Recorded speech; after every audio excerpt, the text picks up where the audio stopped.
Bonjour, vous êtes sur votre page officielle Le droit des étrangers. Le thème de ce soir est comment demander l'asile en France et par où commencer. C'est le plus important. Et je vous rappelle, cette page a pour but d'expliquer toutes les procédures d'asile et aussi d'aider les personnes à éviter les pièges de l'administration française afin qu'elles puissent aussi bien mener leurs procédures.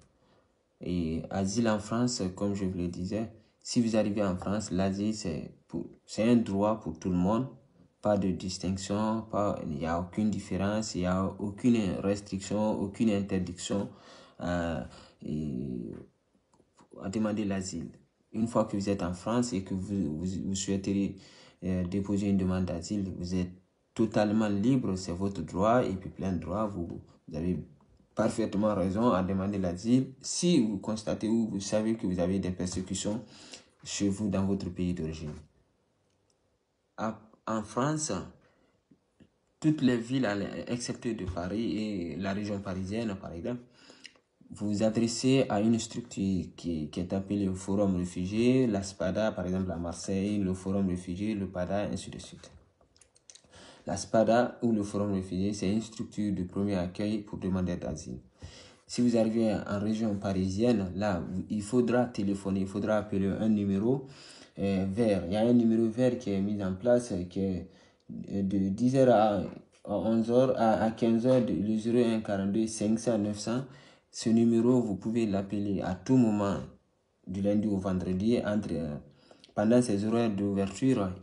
Un agent de l'OFI vous répondra et vous proposera un rendez-vous à la préfecture de police. À Paris, et en région parisienne, c'est dans les préfectures de police. Dans les autres villes, c'est dans les préfectures.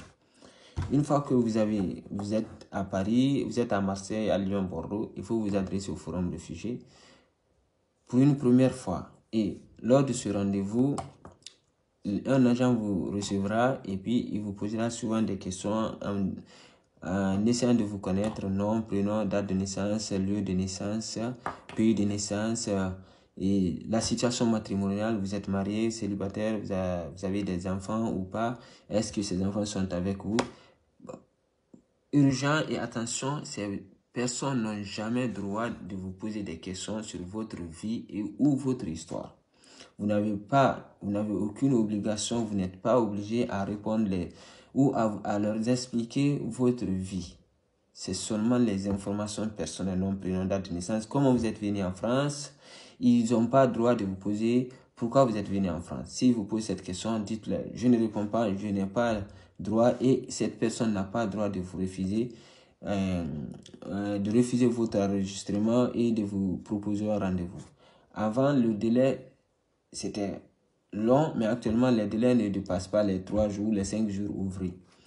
Encore, avant, il n'y avait pas ça jusqu'en 2021. Depuis 2020, il y avait un schéma national qui a été mis en place.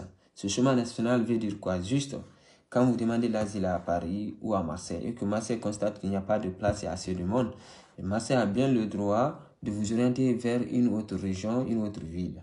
Vous n'avez pas le droit de refuser. Si vous refusez, vous allez perdre votre allocation, vous allez perdre dans votre procédure, vous serez débouté sans vous rendre compte. Ça, c'est très important. Le chemin national, il faudra bien respecter. Si vous êtes à Paris et qu'on vous oriente vers Marseille, il faudra accepter. Il faudra partir dans les 5 jours. Si vous proposez les 5 jours, 10 jours, ça dépend. Si vous êtes à Marseille et qu'on vous oriente vers une autre ville ou une autre région, il faudra bien accepter et prendre le bien, aller jusqu'à cet endroit. Sinon, vous allez rester là et que votre procédure se déroule dans la région ou dans la ville qu'on vous a orienté. Et quand vous arrivez à la préfecture, on appelle ça le guida. Le guida, c'est le guichet unique pour demandeurs d'asile. Là, ils vont vous accueillir. C'est pour juste, l'objectif, c'est de vous enregistrer, relever vos empreintes, établir une procédure, vous remettre une attestation. Un agent de l'OFI vous recevra et vous expliquera pourquoi il est là, pourquoi il vous reçoit, et puis il vous remettra une carte et il a le droit de vous poser des questions sur votre vie. Et juste pour savoir si vous êtes malade, est-ce que vous avez besoin hébergement en urgence. C'est ça l'objectif. Pas pour vous dire pourquoi vous demandez l'asile. Non, ils n'ont pas droit et ils le font pas. En espérant, on pense qu'ils n'ont pas changé d'abord. Ils n'ont jamais fait ça. En espérant qu'ils continueront ce chemin. Voilà.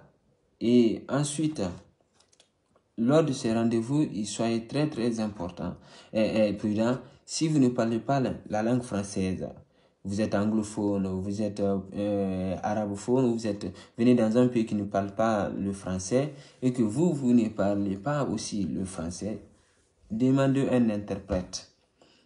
Il faudra demander un interprète s'il n'y en a pas. Il faudra toujours être prudent si vous ne signez pas un document si vous ne comprenez pas la langue. Être très très rassuré que les informations qui ont été données, que vous aviez fournies, ils ne se sont pas trompés et puis ils se comprennent très bien. Aussi, le nom, vérifiez bien vos noms, l'écriture de vos noms. L'orthographe, si il change l'écriture, l'orthographe de vos noms, ou bien il change une voyelle ou une lettre de votre nom, ça va vous coûter très cher parce que pour changer un nom, c'est très très difficile. Une chose importante aussi, c'est que si vous arrivez et que l'OFI vous propose un hébergement, il faudra accepter. À Marseille, une chose aussi très très importante, ne leur dites jamais que vous êtes hébergé par un ami ou vous êtes chez quelqu'un. Ce qui leur plaît, c'est que vous leur dites que vous êtes dans la rue. Donnez ça, dites que je suis dans la rue, parce qu'une fois que vous dites je suis dans un squat, je suis hébergé par quelqu'un, votre allocation, vous allez perdre l'allocation. Ils vont vous donner que la moitié. Ils ne vont pas vous payer votre allocation complète. Très très important. Dites-leur que vous êtes dans la rue et ça, comme ça, vous aurez votre allocation au complet. Et même si vous êtes hébergé par votre tante, n'importe quelle famille, c'est très important, dites-leur que vous êtes dans la rue. Ça leur plaît, comme ça, ils vous remettront, s'ils ont une place, ils vous proposeront un hébergement. S'ils n'en ont pas, peut-être, ils vont réécrire parce qu'ils aiment écrire. Et vous serez toujours en liste d'attente. C'est pas forcément dit qu'ils vont vous proposer, mais s'ils vous proposent, ne refusez jamais aucune orientation de l'OFI ou ne manquez jamais un rendez-vous pendant votre procédure sans aucun justificatif. Ça, c'est très important. Et voilà, nous arrivons à la fin et on essaiera dans les jours à venir aussi de donner des maximums ou des informations, d'expliquer toutes ces procédures, comment et pourquoi, qu'est-ce qu'il faut faire, qu'est-ce qu'il ne faut pas faire, jusqu'à la fin. Et on essaiera aussi de dénoncer s'il faut dénoncer. On essaiera, le but de la page, c'est de lutter contre toute forme de discrimination, de maltraitance et des autorités chargées d'examiner ou des autorités chargées d'asile. Voilà. Et je vous remercie, espérant que vous profiterez bien et je vous souhaite une excellente nuit. Profitez bien et si vous avez des questions, n'hésitez pas à partager la page, n'hésitez pas à vous abonner, à liker, à partager, à commenter, à partager surtout dans les différentes pages, dans les différents groupes que vous êtes.